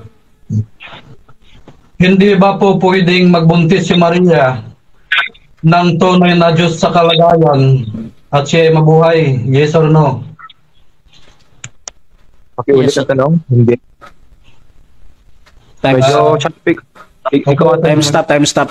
Bro Steve, ganito ang gawin mo bro. Lumipat ka ng lugar bro ba? Kasi nagsa-static sa'yo dyan. At nasasayang kasi yung time din ni Ruben. Bro Ruben, pakiulit yung tanong mo bro. Tanong. Okay. Mabubuhay ba si Maria kung ang ipagbubuntis niya ay tunay na Diyos sa kalagayan? Yes or no? Ang sagot, yes. Ikaw rin ang umamin eh. Hindi tunay na Diyos yung ipinagbubuntis ni Maria. Ikaw ulit yung pumunta sa sarili mo. At saka yung tinatanong mo, hindi namin yan stand eh. Stand mo yan na tunay na Diyos si Kristo. Na inamin mo rin hindi tunay na Diyos. Mali ka. Next question. Kumpirmahin ko yung sagot mo. Nag-yes ka. Ang tanong ko. Time. Okay. Okay, so dyan tatapos yung ating rebuttal stage. Dako tayo sa final conclusion. Mauna dito si Brother Steve ng Iglesia ni Cristo sa pagtutol na si Jesus ay hindi Diyos, tunay na Diyos. Your time start now, bro. Hello, salamat sa pagkakataong ito at nahayag natin ang tunay na aral at ang bulaang aral. Pansinin ninyo, hinahanapan ako kung ano ang talata na hindi tunay na Diyos si Kristo. Pero si Bro Ruben din ang umamin na si Kristo ay hindi pala tunay na Diyos. Sa makatwid, panalo ang Iglesia ni Kristo sa paksang ito. Nahayag muli ang tunay na aral na dapat sampalatayanan. Sino bang tumalo sa ating kaibigan? Sarili din niya. Dahil inamin niya na hindi si Kristo ang tunay na Diyos. Ayun. Yun po ang dali lang. Para din po sa mga manonood sa live na ito, ano ko rin po ang pagkakataong ito eh. Inaanyayahan namin kayo sa mga pamahayag ng Iglesia ni Cristo na isinasagawa sa kapilya, sa mga lugar dyan sa inyo. Huwag kayong mahiyang magtanong. Oo, mamaya, ano ba? Ano bang next ka? Okay na, tinatapos ko na yung conclusion ko. Yun lang po. Nahihiya ako. Okay, so dyan natatapos ang final conclusion ng ating negative. Dako naman tayo sa final conclusion ng ating affirmative sa kanyang patutunayan na si Kristo ay tunay na Diyos. Your time start na. Okay. Ang ating negative ay nanginginig na at halatang hindi nakapurma sa ating tinindigan. Alam niyo mga kapatid, yung kanyang kinakapitan na inamin ko na si Kristo ay hindi tunay na Diyos. Parang nananaginip siya at kumakapit sa isang sinulid na gabok. Laglag sa dyan. Dahil tinanong natin uli yung kanyang kinakapitan na yan. Yung kanyang tinatanong kanina mga kapatid, kung ating babalikan yung video. Ang tanong niya, yun bang ipinagbubuntis na Maria ay tunay na Diyos o tunay na tao? Sinagot natin ng diretso, tunay na tao yung pinagbubuntis. Dahil mamamatay si Maria kung ang ipagbubuntis niya ay nasa kalagayang Diyos. Mamamatay siya. Sunod niyang tanong, yun bang pinagbubuntis ni Maria ay hindi tunay na Diyos sa kalagayan? Yes, hindi tunay na Diyos dahil mamamatay nga si Maria. O anong masama doon? O kung sasabihin natin tunay na Diyos yung pagbubuntis ay hindi po pwede yun mga kapatid. Honest lang tayo. Ngayon, sinusugan ko yung kanyang kinakapitan na yan ngayon sa cross-examination. Maaari bang mabubuhay ba si Maria kung ang ipagbubuntis niya ay tunay na Diyos sa kalagayan? Sumagot sa yes. Saan mababasa? Di wala siyang mabasa. O, di taob siya ngayon mga kapatid. Maliwanag yan mga kapatid. Yung sabi niya, nagsaside comment daw ako kanina, sagot yun eh. Hindi yung side comment. Sana niya mababasa ay saan nilagay ni Kristo ang kanyang tunay na Diyos nung siya nagkataong tao. Di sinagot natin, ay hindi pwede, nanakawin nila. Sabi ko, dahil hindi po pwede, ayaw nila maging Diyos si Kristo eh. Gusto nila yung tao maging anghel, payag sila. Pero yung tao maging Diyos, ayaw nila kay Kristo. Hindi tunay na mga Kristiyano ito mga kapatid. Dinadala nila yung pangalan ni Kristo, subalit talagang pinaglalaban nila na hindi pwedeng maging tunay na Diyos si Kristo. Ito yung mga antikristo mga kapatid, maliwanag yan. Kaya dapat ang pangalan na idudugtong, Iglesia ni Kristo, Antikristo. Malinaw yan. Sabi ni Kristo, sabi niya, Daniel 7:9 hanggang 14, dinala siya sa Diyos Ama. Ibinigay sa kanya ang kapangyarihan, kaluwalhatian, kaharian. Ngayon, sabi ni Kristo sa Revelation 21:7, na ikinagulat niya, ang magtagumpay magmamana ng mga bagay na ito. Ako'y magiging Diyos niya at siya ay magiging anak ko. Ang remedyo, Brother Seb at Brother Midan, kung gusto niyong magtagumpay, tanggapin niyo si Kristo. Hindi mahirap yan. Huwag niyo nang pagmatigasin ang puso niyo. Sabi ni Kristo, ang magtagumpay sa maling paniniwala, siya ay magiging anak ko at ako ay magiging Diyos niya. Malaking bagay yan mga kapatid. Kapag sinabi ni Kristo sa isang tao, ako ay magiging Diyos niya, ibig sabihin, ililigtas ka niya. Bibigyan ka niya ng buhay na walang hanggan at patatawarin ka sa iyong mga kasalanan.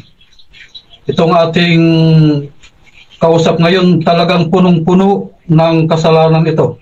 Pinararatangan niya si Kristo. Hindi pwedeng maging Diyos. Tinanong natin, ang tunay na Diyos Ama, kapag ka nanganak ng bugtong na anak, hindi ba pwedeng maging Diyos? Aba, hindi daw talaga po pwede. Mapanganib ang samang ito, kaya wag na wag kayong magdalawang isip kayo mga kapatid sa pagpili ng papasukan. Yung simpleng bagay na Diyos si Kristo, hindi ayaw talaga nila mga kapatid, ayaw nila. Pero yung tao, pwede maging anghel, maging sugo, pero yung Kristo mismo na sinugo, hindi pwede maging Diyos. Maliwanag na antikristo ang ganong paniniwala mga kapatid. Genesis 1:26, lalangin natin ang tao ayon sa ating wangis. Sino ang Panginoong Diyos na nagsasalita? Ang Diyos Ama. Sino yung lumalang? Ang Diyos Anak. Maliwanag yan mga kapatid. Nasa Genesis 1 yan. Pinatunayan natin yan kay Medan dati at hindi rin siya nakapurma. At dalawa ng ating nalalagas. Okay, so dyan natatapos ang debate natin between Seventh-day Adventist and Iglesia ni Cristo sa topic na patutunayan ko na si Cristo ay tunay na Diyos. Ayan, so affirmative natin si Brother Ruben ng Seventh-day Adventist. Negative naman si Brother Siv ng Iglesia ni Cristo. At syempre, before natin i-end yung ating live, gusto ko muna silang bigyan ng time magpasalamat sa ating mga nandito at mga halos 20 na live viewers din. Bro Ruben, pasalamat bro. Maraming salamat mga kapatid na nasa room. Maraming salamat Brother Rasha sa iyong matyagang pamamagitan. Maraming salamat Brother Seb, Brother Midan. Ito po ay talakayan lang at ako po ay nakikipagtalakayan lang at nagsasalita ng mabigat sa panahong nagdidebate, subalit pag ako'y nasa labas na at wala na sa ganitong pagkakataon, hindi na ako nanunulig sa kahit kanino man. Nawa ang katotohanan, ang Panginoong Hesukristo ang siyang magpala sa atin at Kumusta sa lahat ng mga kapatid na Seventh-day Adventist na nanonood ngayon at sa mga kapatid na ating inaaralan online? Mag-abang po kayo ng mga susunod na debate natin at tayo po ay mag-aaral ng malalim. Maraming salamat po at mabuhay kayong lahat.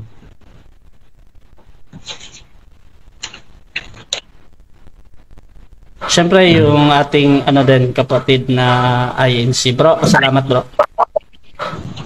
Hello. Maraming salamat, Bro Rasha, sa ayos na ito. Yung discussion na ito, pag-uusap na bilang magkaibigan, tinuturing kaibigan si Bro Ruben. Bagaman may pag-uusap ukol dito, tinuturing pa rin natin yung kaibigan. Bro Ruben. Thank you. Salamat bro, bawi ka na lang next time. At least napatunayan ng Iglesia ni Cristo na hindi tunay na Diyos si Cristo. Pasalamat bro, pasalamat lang bro. Wag niyo nang Opo, napag-usap. Okay. Papasalamat kasi ako dun sa amin niya kaya akala ko kasama dyan. Salamat. Okay. Salamat. Sige. Ating muli mag-aaral. Salamat. Okay, so Rasha TV, gusto din magpasalamat sa lahat ng sumusuporta sa amin, lalong-lalo na dyan sa ating live comment at live participant. Nandito si Brother Rocky Tulog ng Seventh-day Adventist, si Zach Jacob Razort ng Bible Defender, si Eric Dignos ng End Time, si Isaman On Kabahar ng Born Again, si Esther Marasigan, si Nadram ng Catholic, si Diego Vergara. Ba't parang nag-isip ako doon? Si Diego Vergara, ayan, si Alfred Ducusin ng Seventh-day Adventist at si Celia Pelchona, ayan. At syempre si Patrick din na kapatid ko sa Catholic. So maraming salamat at kung gusto niyo sumali sa mga ganitong gawain, pwede kayong mag-PM sa akin directly, or kung gusto niyo maghamon sa ating mga debater, nandito si Brother Ruben ng Seventh-day Adventist at si Brother yung bago nating kakilala na kakalabas ng ano nga yung name niya, nakakalimutan ko talaga. Brother Steve Black ng Iglesia ni Cristo. At ayun, this is Admin Rasha TV, and I'm out. Thank you. Mapalad ang bumabasa ng salita ng hula. Mapalad ang nakikinig at tumutupad.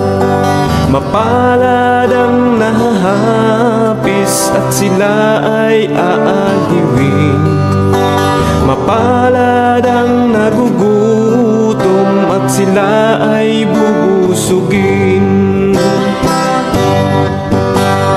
Ang magtiis hanggang sa wakas, sila lamang ang maliligtas. Ang magtiis hanggang sa wakas, sila lamang ang siyang maliligtas. Lalaganap ang kasamaan at sila'y magkakanuluhan. Lilitaw ang mga bulaan dito sa sanlibutan. Mag-ipot ang pintuan patungo sa kaligtasan. Malapad ang pintuan tungo sa kapahamakan. Ang magtiis hanggang sa wakas, sila lamang ang maliligtas. Ang magtiis hanggang sa wakas, sila lamang ang siyang maliligtas.